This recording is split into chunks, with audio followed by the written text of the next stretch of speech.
आज हम बनाएंगे कोर्स प्लेटफॉर्म जैसे यूडेमी की तरह। तो चलिए शुरू करते हैं। सबसे पहले हम चेक करेंगे यूडेमी की वेबसाइट। आप यहाँ पर आ सकते हैं और यहाँ पर देख सकते हैं। जैसे यहाँ पर हमें एक फीचर्ड सेक्शन दिया हुआ है। किसी वेबसाइट को बनाने से पहले एक बार आपको चेक ज़रूर करना है उस वेबसाइट के ऊपर क्या फीचर्स दिए गए हैं। आप चाहें तो उनकी एक प्रॉपर लिस्ट बना सकते हैं। सबसे बेस्ट ये रहता है कि आप सारे फीचर्स की एक पूरी टोटल लिस्ट बना लें, या फिर सबसे बेस्ट चीज़ ये रहती है कि आप चैट जीपीटी के अंदर उसका लिंक शेयर कर सकते हैं और वहाँ पर डाल सकते हैं कि इसमें कौन-कौन से फीचर्स दिए गए हैं। तो टोटल चीज़ें आपकी निकल के आ जाती हैं।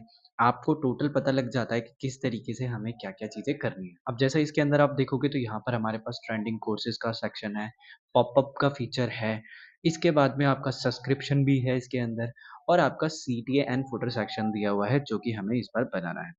तो आज का जो हमारा टूल रहने वाला है, वो है होस्टिंगर। आज हम जी हाँ, आप होस्टिंगर का आपने नाम सुना होगा, काफ़ी टाइम आपने यूज़ भी किया होगा। इन्हीं का एक टूल है होस्टिंगर होराइज़न, जो आप यूज़ कर सकते हैं अपने खुद के वेब ऐप्स बनाने के लिए, वेबसाइट्स बनाने के लिए, टूल्स बनाने के लिए या ऐप्स बनाने के लिए। जैसे ही आप यहाँ पर प्रॉम्प्ट डालते हैं, आपको पहली प्रॉम्प्ट जो डालनी है वो ठीक इसी तरीके से डालनी है, क्लोन यूडेमी वेबसाइट, या फिर आप इसकी एक डेडिकेटेडली प्रॉम्प्ट भी जनरेट कर सकते हैं। लेकिन फ़िलहाल के लिए आपको डायरेक्टली सिर्फ़ क्लोन के ऊपर क्लिक करना है। उसके बाद ये जितने ही पॉपअप्स आएँगे, इन्हें आप नेक्स्ट कर दीजिए। अगर आप जानना चाहते हैं कि ये एक्चुअली में क्या-क्या चीज़ें हैं, तो आप इन्हें जान भी सकते हैं। पहली प्रॉम्प्ट डन होने के बाद में आपका पहला वर्ज़न रेडी हो जाता है। अब उससे पहले आपको क्या करना है, जैसे इसमें आप देखेंगे इसमें बहुत सारे फीचर्स दिए गए हैं। हमने पहला क्लोन के लिए डाला, उन्होंने हमसे पूछा कि आप क्या बनाना चाहते हैं? तो हमने उन्हें बताया कि हमें एमवीपी प्रोडक्ट बनाना है, मतलब एक ऐसा प्रोडक्ट जो रेडी हो सेल करने के लिए। उसके बाद उन्होंने स्पेसिफिकली हमें होस्टिंगर होराइज़न से हमें डायरेक्टली मिला कि आप कौन-कौन से फीचर पहले इनिशिएट करना चाहते हैं। तो हमने पाँचों फीचर्स को उठाया और उन सभी को एक साथ डाल दिया। अब इन्होंने बोला कि आपको यहाँ पर इंटीग्रेट करना होगा सुपाबेस। जी हाँ, अब सुपाबेस इंटीग्रेट कैसे करते हैं आप यहाँ पे देख सकते हो। आपको जस्ट इंटीग्रेट पे क्लिक करने के बाद में सुपाबेस में आ जाना है। यहाँ पर आने के बाद में आपको इंटीग्रेट करने के लिए आपको इंटीग्रेट पे जाना होगा, इंटीग्रेट पे क्लिक करना है, सुपरबेस पे क्लिक करना है। उसके बाद आपके पास सामने यहाँ पर योर प्रोजेक्ट कनेक्ट करने के लिए बोलेगा। अगर आपके पास कोई प्रोजेक्ट नहीं है तो यहाँ पर आपको क्रिएट न्यू प्रोजेक्ट के ऊपर क्लिक करना है। जैसे ही आपने प्रोजेक्ट लीड के ऊपर क्लिक किया, यहाँ पर आपकी ऑर्गेनाइजेशन माँगेगा। ऑर्गेनाइजेशन अकाउंट बनाते वक़्त ही हमारी बन जाती है।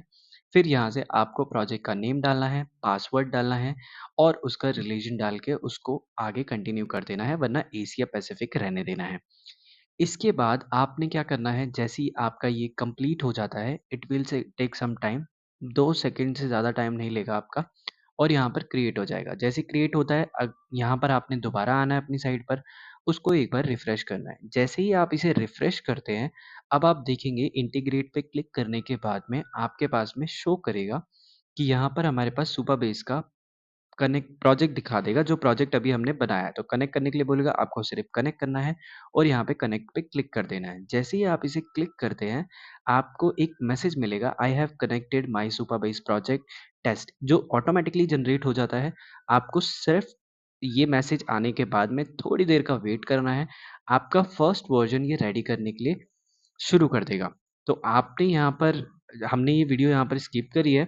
अभी आगे आपको फिर उसके बाद में हमने शो किया है जब इसका फर्स्ट वर्ज़न क्रिएट हो गया है।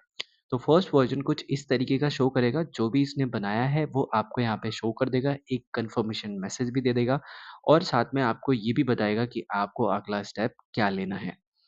तो इसके लिए आपको फ़र्स्टली हमारा फर्स्ट वर्ज़न जो क्रिएट हुआ है, ये कुछ इस तरीके का दिखता है। आप इसे देख सकते हैं, मोबाइल ऑप्टिमाइज़ ये प्री-बिल्ट पहले से ही ऑप्टिमाइज़्ड रहता है। अभी इसके अंदर ये ज़्यादा फर्स्ट टाइम में नहीं बनाता है क्योंकि हमने इसे डेडिकेटेडली प्रॉम्प्ट नहीं दिया था। तो इसके लिए अगर आपको डेडिकेटेडली प्रॉम्प्ट देना है या सीखना है कि आप प्रॉम्प्ट जनरेशन कैसे कर सकते हैं, तो इसके लिए आपको हमारी एक वीडियो है जो आप देख सकते हैं प्रॉम्प्ट जनरेशन फ़ॉर्मूला के ऊपर। यहाँ पर आप आएँगे, यहाँ पर आने के बाद में आप देखेंगे हमारे पास कुछ एरर आया था और एरर पे जाके ऑटोमैटिकली जैसे ही हमने फिक्स एरर पे किया, इसने एरर को फिक्स कर दिया है, हमारा एरर कंप्लीट है। अब इसके बाद में अगर आप किसी और फीचर को इनेबल या फिर आप इसमें डालना चाहते हैं, तो उसके लिए आपको पूरा लिखना पड़ेगा। तो अभी हमने जो किया है, अभी तक जो हमारी साइट बनी है, वो कुछ इस तरीके की दिखती है। आप यहाँ पे देखेंगे कोर्सेज़ पे जाएँगे, यहाँ पर आपके फ़िल्टर का ऑप्शन मिलता है। आप ईच फ़िल्टर को लगा भी सकते हैं, इट्स वर्किंग।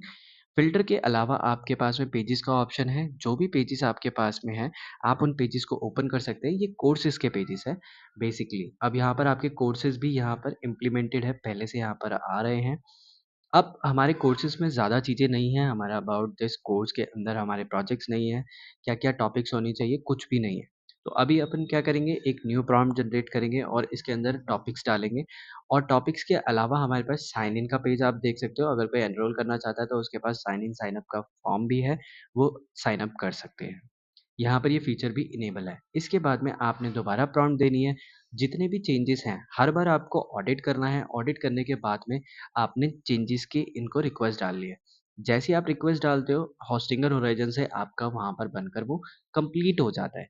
सारी चीज़ें इसी तरीके से फिक्स करके देगा, प्लस में अगर कोई एरर आता है तो वो भी फिक्स करके देगा। और अभी जैसे हमने एक प्रॉम्प्ट दिया था, तो अभी हमारे होम पेज के ऊपर जैसा हम देख सकते हैं हमारे पास ज़्यादा चीज़ें नहीं हैं। तो अभी हमने इनको प्रॉम्प्ट दिया है कि आप होम पेज के ऊपर भी चीज़ें ऐड करें, ताकि हमारी वेबसाइट रियल एंड ऑथेंटिक और ज़्यादा अट्रैक्टिव लगे। तो आप देखेंगे यहाँ पर फर्स्ट सेक्शन इसने काफ़ी अच्छा रीजनरेट कर दिया है। प्लस में इसने और भी सेक्शन ऐड कर दिए हैं। आप देखेंगे तो यहाँ पर सारी चीज़ें एडेड हैं ऑलरेडी। अभी इसने बना कर दिया है। ये हमारा फर्स्ट पेज है जो इसने जनरेट करके दिया है। आपको स्टेप बाय स्टेप मैंने हर बार बताया आपको कि आपको स्टेप बाय स्टेप चीज़ों को क्रिएट करना है, तभी आपकी जितनी भी चीज़ें हैं वो अच्छे से क्रिएट होंगी। हमने ये पहले कमांड दी थी, यहाँ पर हमारे सारे कोर्सेज़ आ रहे हैं, आप इन कोर्सेज़ पे जाकर कोर्सेज़ को एक्सप्लोर कर सकते हैं। अब हमारे पास कोर्सेज़ के सेक्शन में अगर आप देखेंगे तो यहाँ पर भी हमारे पास ज़्यादा फीचर्स नहीं है। तो हम दोबारा से इसी को कमांड देंगे, इसी तरीके से आपने पूरे टूल का ऑडिट करना है, जो भी एरर आता है उसको डायरेक्टली यहाँ डालना है और फिक्स करना है। सो यहाँ पर आपने जैसे ही डाला उसने ऑटोमेटिकली आपसे पूछा कि आपको कौन-कौन से फीचर्स इसके अंदर डालने हैं।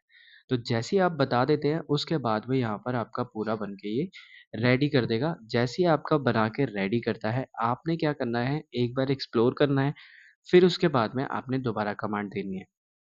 इस टूल को आप ज़्यादा बड़ी वेबसाइट्स के लिए यूज़ ना करें, फ्री में अगर आप यूज़ कर रहे हैं, आप इसके लिए छोटी वेबसाइट्स के लिए यूज़ कर सकते हैं। ये छोटी वेबसाइट्स काफ़ी अच्छी बना के देता है आपको और अगर आप इसके पेड वर्ज़न में जाते हैं, वो काफ़ी चीप है और वो काफ़ी सस्ता है, इससे यूज़ कर सकते हैं।